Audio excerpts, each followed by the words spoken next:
Hey everyone, and welcome back for another deep dive with us. Today we're going to be looking at this news story that's been making the rounds, and it's about the Air Force's decision to, take the Tuskegee Airmen out of their basic training curricula. Hmm. Yeah, and one of our listeners sent in this really interesting piece from Blavity. Okay. It's called "Tuskegee Airmen Won't Be Taught to U.S. Air Force Recruits Following Donald Trump's Policies." And I gotta say, it's got me thinking. What are they trying to do here? And Hmm. what does this even mean for how new recruits are going to understand, military history and the Air Force itself? Yeah, it's an interesting point, right? I mean, on the surface, it just seems like they're changing up what they teach new recruits, Right. but when you start to you know dig a little deeper, it brings up these really fascinating questions about how we teach history, the impact of like presidential policies, and this whole conversation around diversity initiatives that's been going on. For sure. For sure. So the Blavity article kind of lays it all out. Yeah. The Air Force is changing up basic training and they're getting rid of stuff in the Tuskegee Airmen, a section called Breaking Barriers, and even information on the women Air Force service pilots. Wow. And, they train something like over 35,000 recruits every year at Joint Base San Antonio Lackland. Right? So this is a big change. It is, and the article like connects this directly to President Trump's executive orders, Uh-huh. and his goal to uh, end the government policy of trying to socially engineer race and gender, and that makes you think about what role should the government even have, in telling these stories. Absolutely. It makes you think about how powerful these stories are and how they're told. Right. But, before we go too far, for those who maybe need a refresher, can you give us like a quick history lesson on who the Tuskegee Airmen were and why their story is so important? Sure. So the Tuskegee Airmen were the first Black military aviators in the U.S. Army Air Corps, which, later became the U.S. Air Force. And so picture this. It's World War II. Yeah. And these men are not only, fighting for their country, but they're also facing segregation and prejudice from within their own military. It's like a double fight. Yeah, as a double battle right there. Wow. That really puts things in perspective. Mm. There's stories about so much more than just what they did in the war. It's about a whole era of fighting for basic rights and recognition. Right. And they didn't just face those conditions, they excelled. Mm. They earned a distinguished combat record, mainly escorting bombers. Okay. And they had a really high success rate. And this directly challenged the really deeply ingrained racial stereotypes that people had about Black pilots back then. So they were proving themselves out there on the battlefield, while Yeah. also breaking down barriers back home. I mean, it's almost like they were heroes in two different ways. Yeah, you could definitely say that. And that's exactly why their story means so much. It shows how important it is to keep going, even when things are really tough. Mm-hmm. And, their legacy goes way beyond just what they did during the war. Uh-huh. They were pioneers, they paved the way for integration in the military, and they even had an effect on the civil rights movement as a whole. Their story really does represent those values Yeah. that the Air Force talks about, courage, integrity, excellence, all while dealing with a system that was working against them. Absolutely. And teaching about the Tuskegee Airmen isn't just about, historical facts. Right. It's about helping new recruits understand the fight for equality, the impact of, what individuals do and how even small actions can lead to big changes in society. Yeah. And it promotes a culture of inclusivity within the military. Which brings us back to, President Trump's policies and him focusing on dismantling DEI programs, diversity, equity, and inclusion. The Blavity article really points to that as like a direct connection to this curriculum change. Can you give us a rundown of what DEI is and why it's become such a, hot topic? Yeah, so DEI is basically about making sure everyone has a fair shot. Okay. It's about creating opportunities that are truly equitable, building environments that are inclusive, and, trying to break down those systemic barriers that prevent people from, reaching their full potential. So in the military, that means it's not just about having people from different backgrounds. Right. It's about building an environment where they can all succeed and contribute what makes them unique. Exactly. It's realizing that diversity actually makes the military stronger.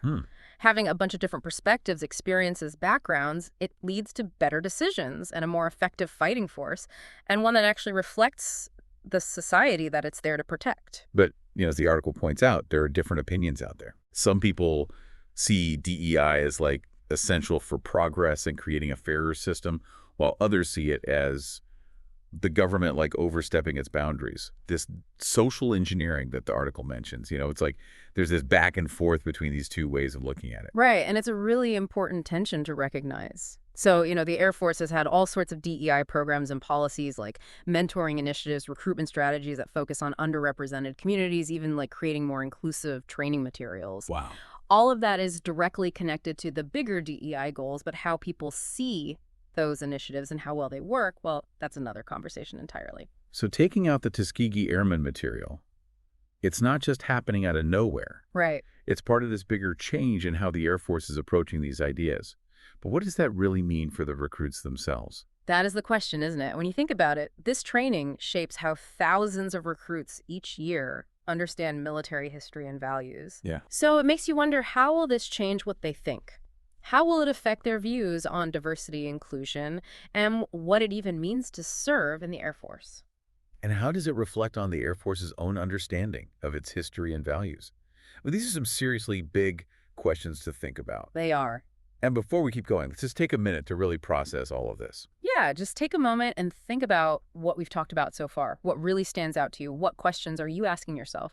We'll get back to this soon, but for now, just think about your own experiences and perspectives on these topics. We'll be right back to continue our deep dive after a quick word from our sponsors. All right, so we're back and ready to dig even deeper into this. We've talked about what's going on with the Air Force's curriculum, who the Tuskegee Airmen were, and how this ties into that bigger conversation about DEI. Right. And now I kind of want to explore the different sides of this debate a little more. Yeah, that's a good next step. There are some pretty strong arguments for and against teaching this kind of historical content, and I think it's important to understand both sides. Yeah, for sure.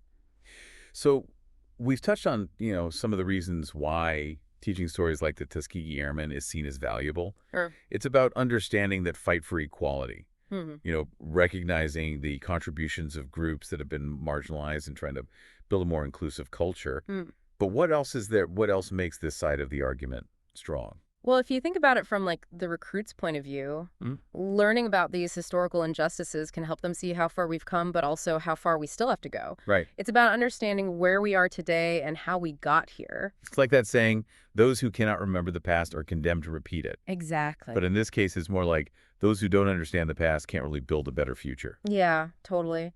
And for the military specifically, it reinforces this idea that all service members, no matter their background, deserve to feel valued and represented. It goes beyond just saying, oh, we have diversity. Right. It's about making a space where everyone can truly thrive. So now let's flip the coin. The Blavity article mentioned President Trump's goal of ending what he calls social engineering.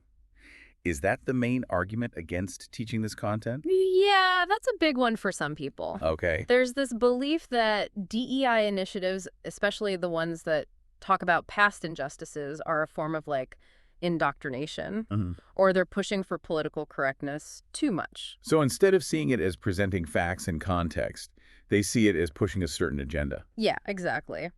They might say that the military should only focus on being ready for combat and being effective, stick to the fighting, not the feelings. Right, let's just focus on the practical stuff and avoid anything that could be seen as controversial or political. Exactly.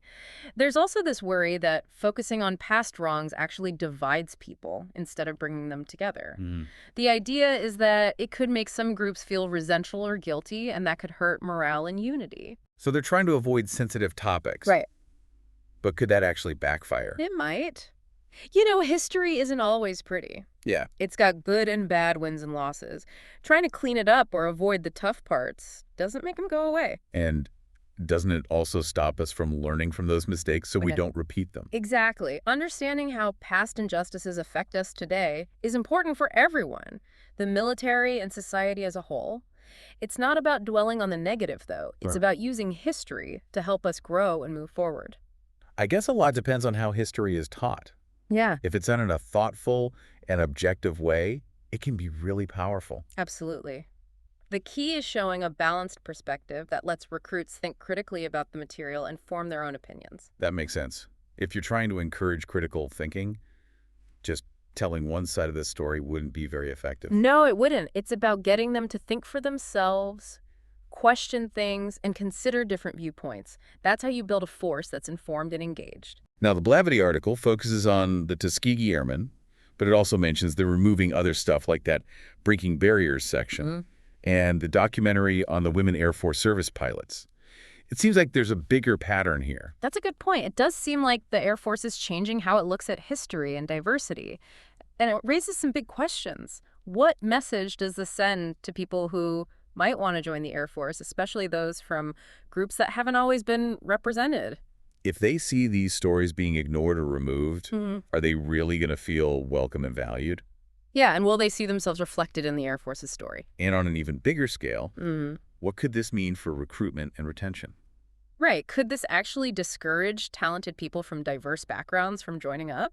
If the goal is to build a force that reflects how diverse our country is, this doesn't seem like the best way to do it. It's something to think about. And I think it's important to remember this debate isn't just happening in the military. It reflects these bigger conversations happening all over society about diversity, inclusion, and representation. It makes you wonder, what stories are we choosing to tell? Whose voices are we listening to and whose are we ignoring? And how do those choices shape how we understand ourselves as a nation and who we want to be? These are some tough questions, and I don't think there are any easy answers. What do you think, listener? What are your thoughts on all this? Yeah, we want to hear from you. What stands out to you the most? What questions are you struggling with? Take a moment to think about everything we've talked about, and we'll continue the conversation after a short break. We're back, and man, this conversation has really got me thinking. We've talked about a lot today, everything from the Air Force's curriculum change to what it all means for diversity and inclusion, not just in the military, but, for everyone. Yeah, it's definitely something that makes people think and feel a lot of different things, and for good reason. We've looked at the arguments for and against, including this kind of history and military training, the impact it can have on how people understand things, and how these decisions reflect, bigger cultural values. And it feels like the real issue comes down to a few key questions. Like, how do we make sure history is taught in a way that teaches people something, but also, keeps them interested? Right. And without oversimplifying or pushing an agenda. Exactly. And how do we balance the need for everyone in the military to be on the same page with recognizing that having different thoughts and experiences is a good thing, not a bad thing? Yeah, it's tough to find that balance. Yeah. But what keeps sticking with me is the power of stories like the Tuskegee Airmen's. They can inspire people, teach them things, and make us really think about our own biases, Absolutely. Those stories remind us that progress isn't always straightforward, and that the fight for equality and justice is something that's always going on. They also highlight how important it is to recognize and value what people from all backgrounds contribute. And I think that's a big takeaway for me from all of this. It's not just about teaching history. It's about using it to look at where we are now and where we're going. Exactly. And that's where you, our listener, come in. We've shared our thoughts, but at the end of the day, it's up to each person to think about these complicated issues and figure out what makes sense to them. So as we wrap up this deep dive, we really want you to keep exploring this topic. Don't be afraid to have those tough conversations. Look for different viewpoints, challenge what you think you know, and be open to learning from both the good and the bad from the past. Remember, history isn't just a bunch of facts and dates. It's a living story that shapes who we are and who we can be. And with that, we'll leave you with one last thing to think about. This decision to take the Tuskegee Airmen out of the Air Force curriculum is just one small part of a much bigger picture. As we move forward, we need to ask ourselves, what kind of future are we building? What stories will we choose to tell, and whose voices will we listen to? The answers to those questions will decide what kind of society we create. Thanks for joining us on this deep dive. We hope it's given you some new things to think about and inspired you to keep learning and engaging with these important issues. And that's it for today's deep dive. We'll catch you next time.